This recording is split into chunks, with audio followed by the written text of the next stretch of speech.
Hi everyone. I am home now. I've been home for about a week and got back into my routine.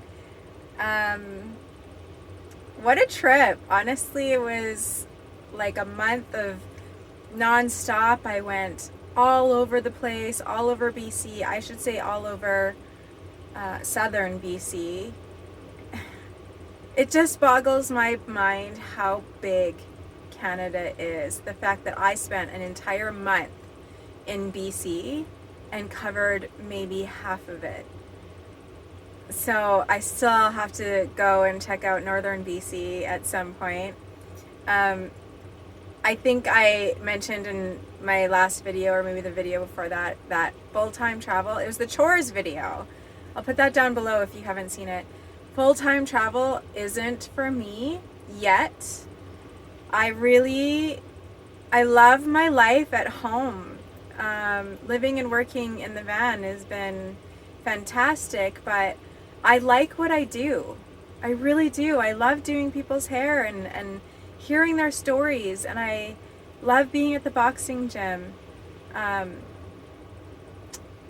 I I really do enjoy my life. So, I mean, that might change later, but it's interesting how easily this lifestyle actually fits with um, working and living your everyday life.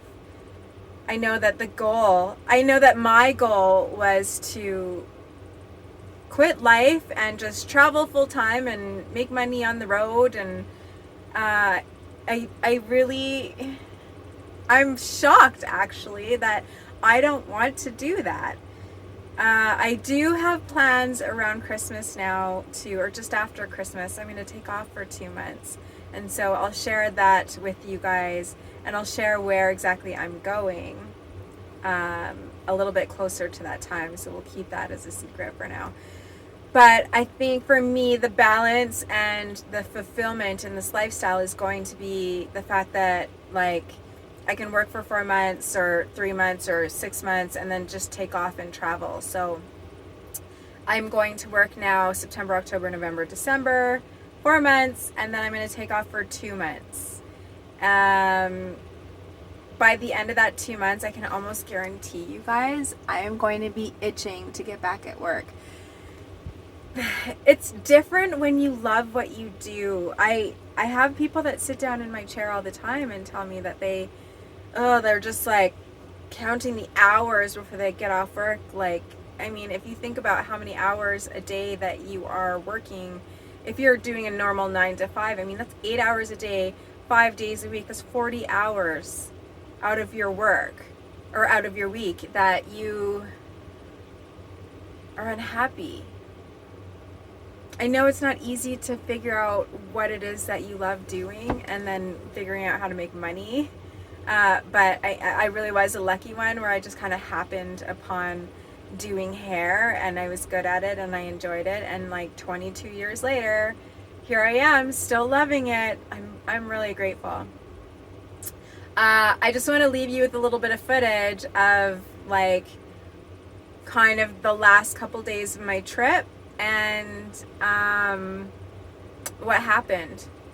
You'll see that I had some adventures with the van for sure, and then I'll bring you guys back and explain all that.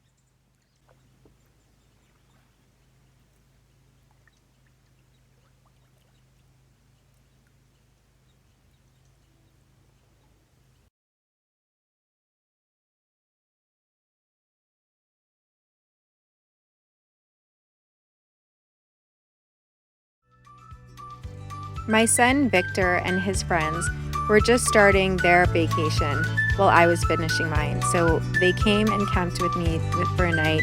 We played some cards, and of course, Victor hijacked the camera, and I love it. I love you, Victor. Thanks for coming to see me. Would you like us to smile or just be nice?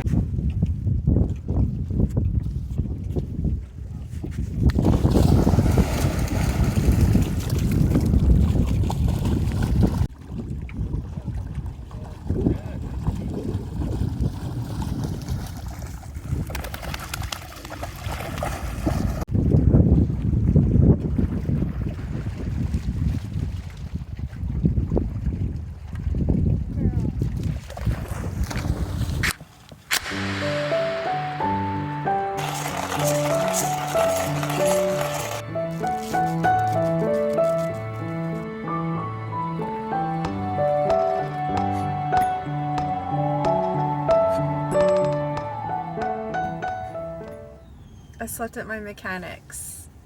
I'm spending the last couple days of my vacation at the mechanic's. I had to limp into town because somewhere in between Kamloops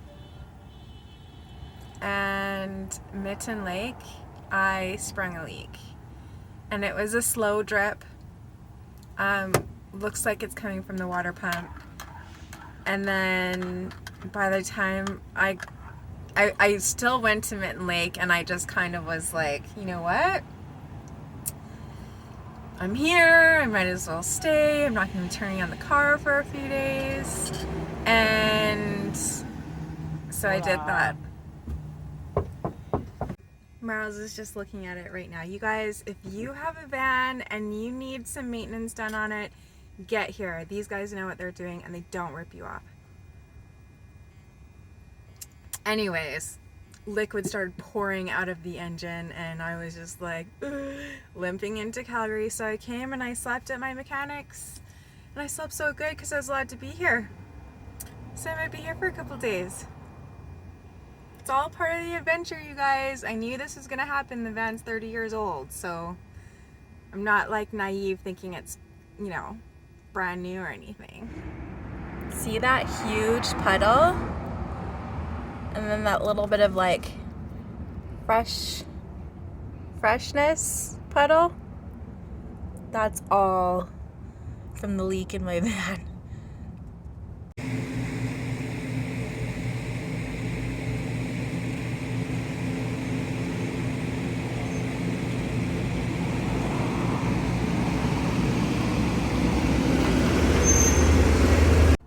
So at the end of the day, I only spent one night at the mechanic's. They fixed it for me the next day. They know that it's my home, and so they do their very best to help me. I really appreciate Magnum Auto and Miles. Like, I just have all the faith and trust in you, and I really appreciate that extra work that you did.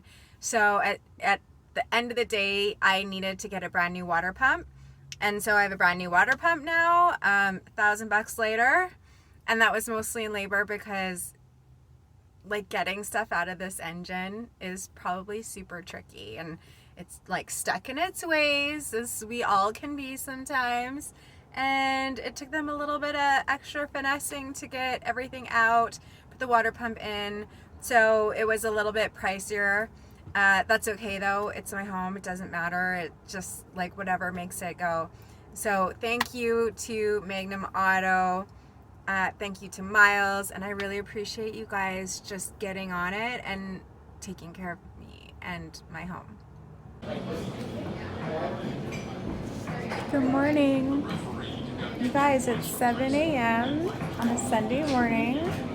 I start work tomorrow, and I am currently at Starbucks because my solar shut off. It started beeping in the middle of the night, and now I think I must have drained the batteries or something because it was raining yesterday, and like all day kind of thing. I really wasn't running a lot though. the inverter started beeping, and then it turned off, and then everything turned off, and then the sun started to come out, and it's randomly like turning the lights off and on. So I thought I would avoid come into Starbucks, grab a coffee, and like read the manual. Everything's fine.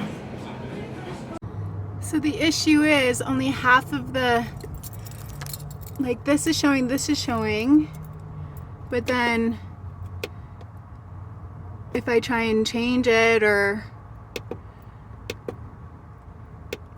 like I can't figure it out. So I'm thinking I'll like flip the kill switch and undo all of these and then put them back in.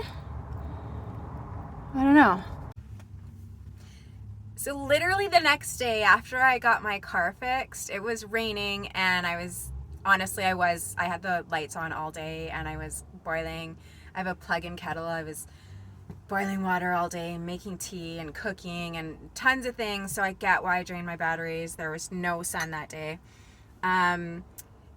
It did start charging again while I was in Starbucks, which was fine, but the control charger panel wouldn't to put anything on display. So I didn't know what to do, and like I feel like the kill switch wasn't working, and I was like nervous about touching wires and zapping myself, because I'd probably do that. And unfortunately, when my solar was installed, I didn't get to learn much about it.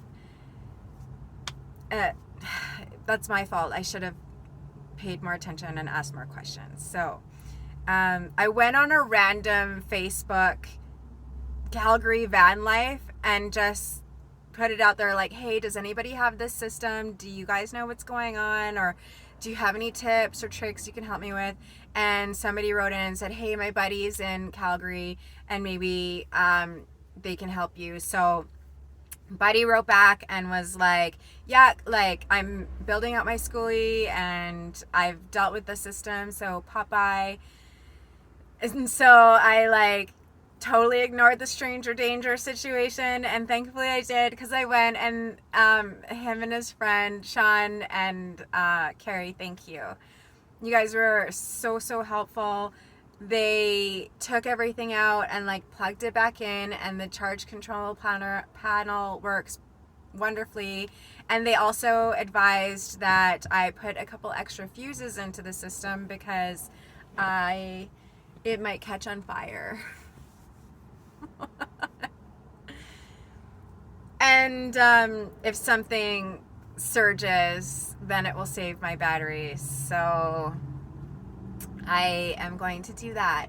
And they're so lovely, they offered to help me install that. So you guys, I guess, you know, the trip was wonderful, but like, we always find balance. So everything can't always be perfect all the time. I did kind of expect for something to be turbulent for me. And because I was prepared for that, I didn't go off the rails, except for, honestly, between Radium and Calgary, I was stressed out. I was shaking. I was going to actually film how much water was pouring out of the engine. But I just couldn't. I was frozen. I was frozen on the side of the highway, freaking out, taking breaths, and just trying to like come back to my logical brain, which told me that I wasn't going to be stuck on the side of the road forever, and I have at least enough snacks to get me through the week. My mind always goes to food. So yeah, so that was fine. Water pump's fixed, and my solar is fixed, and I feel like that wasn't such a bad payoff for being able to take my home on a month road trip through British Columbia. So now I'm back home and I'm in my normal routine, which is van life in the city. I'm doing my jobs, my full-time gigs, and enjoying my life. So I'm thinking the next video will talk about kind of like life in the city as a van lifer and what that looks like for me, or a day in the life. Like, I don't know, you guys leave a comment below and let me know what you would like to see. I remember when I was on the other side of things and watching YouTube and enjoying other people live this lifestyle, I wanted to see the normal everyday stuff, cooking, cleaning, grocery shopping, where people would park at night and how they made it stealthy and things like that. So let me know what you want to cover, and we'll see you on another YouTube video. I hope you guys are having an incredible September. Thank you for joining the journey.